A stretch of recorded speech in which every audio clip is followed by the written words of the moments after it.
King Arthur was hunting in the forest. He rode into a clearing, and there before him was a knight in black armor on a black horse, his visor down and his lance at the ready. "Well, Arthur," said the knight, "fate has delivered you into my hands. Prepare to do battle." Arthur said, "I'll gladly fight you. Let me ride back to Camelot and put on my armor." "No, Arthur, fate has decreed it thus."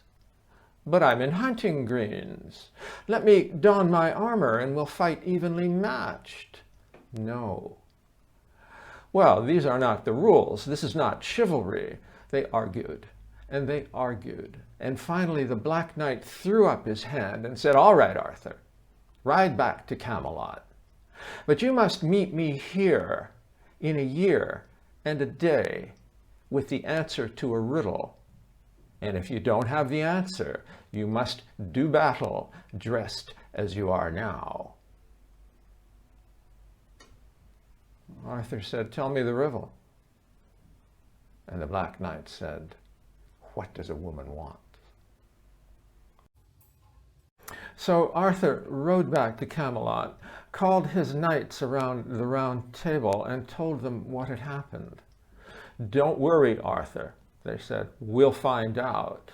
And they mounted their horses and set off in all directions, some to Ireland, some to Sweden, some to Italy, some to Arabia. They talked to queens, to princesses, to merchant wives, to fishwives, to peasant women, and they compiled scrolls upon scrolls of answers: eternal love, great prowess in bed, riches, 3 chickens and a goat. And at the end of the year, the round table was piled with the scrolls. Arthur read them all, studied them all, contemplated them all, but somehow sensed that the answer wasn't there. Nevertheless, trusting to the spontaneity of the moment, he mounted his steed and set off to keep the appointment.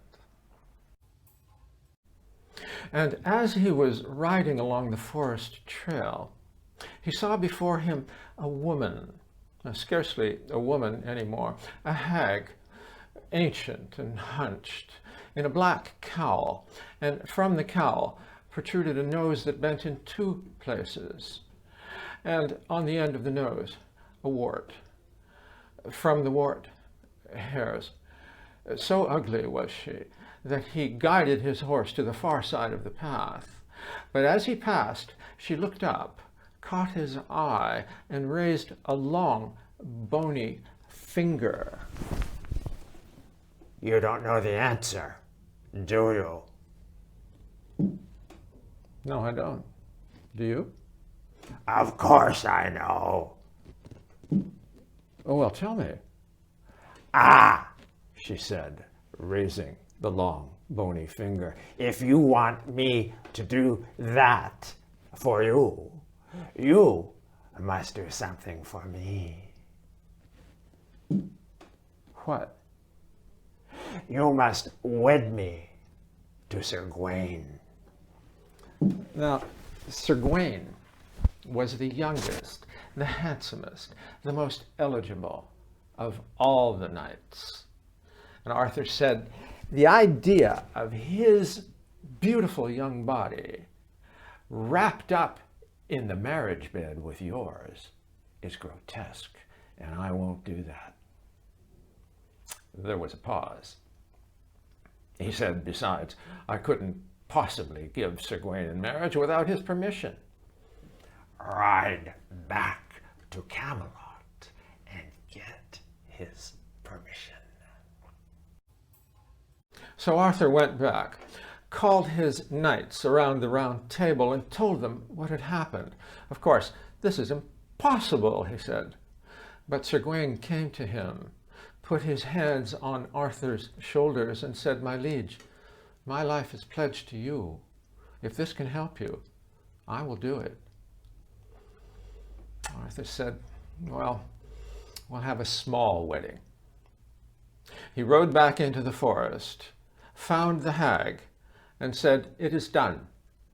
you shall wed Sir Gawain. What does a woman want? And the hag said, her will in all things. Now, Arthur was a man of the world. He knew the answer when he heard it. He spurred on to the clearing and found the Black Knight. Well, Arthur, a year and a day have elapsed. What does a woman want? And Arthur said, her will in all things. The Black Knight threw up his hand. Ah, my sister told you, and rode off into the forest. Came the day of the wedding, and the hag arrived at the castle. There was a small ceremony in a chapel, and afterwards a modest feast. The tumblers tumbled, the fools fooled, the jugglers juggled, the fiddlers fiddled, and each knight danced once with the hag. Then Sir Gawain took a candle, gave her his arm, and escorted her up the stairs to the bridal chamber. When they arrived before a tall oaken door, he gave her the candle and said, so, the bargain is fulfilled. We are wed. Now, you go your way, and I go mine. She raised the long, bony finger. Ah, she said, but the marriage is not yet consummated. Come in with me. Sore reluctant, Sir Gawain followed her into the chamber. She closed the door, put the candle on the table, and took off her robe. She looked as we would expect her to look. She lay on the bed. Lie here beside me, she said. Much loath, Sir Gawain got on the bed. Embrace me, she said. Trembling at the task, he fitted his hands around her waist. Kiss me, she said. Squeezing his eyes shut and puckering so as to achieve distance, he bent towards her. But the moment their lips touched, she turned into a princess beautiful beyond his most extravagant fantasies. They made fabulous love and afterwards lay together in a profound peace. Until she got up on her elbow and looked at him. Now, she said, you must choose. I can be the princess you see before you by day, and the hag you knew me as by night, or I can be the hag by day and the princess by night. Which shall it be? Sir Gawain was cast into a brown study. He couldn't be a husband to the hag at night, nor did he wish to come home and find her waiting at his board. Suddenly, seized by an inspiration, he got up on his elbow. Your will in all things, he said. Ah, she said, I will to be as I am now, always.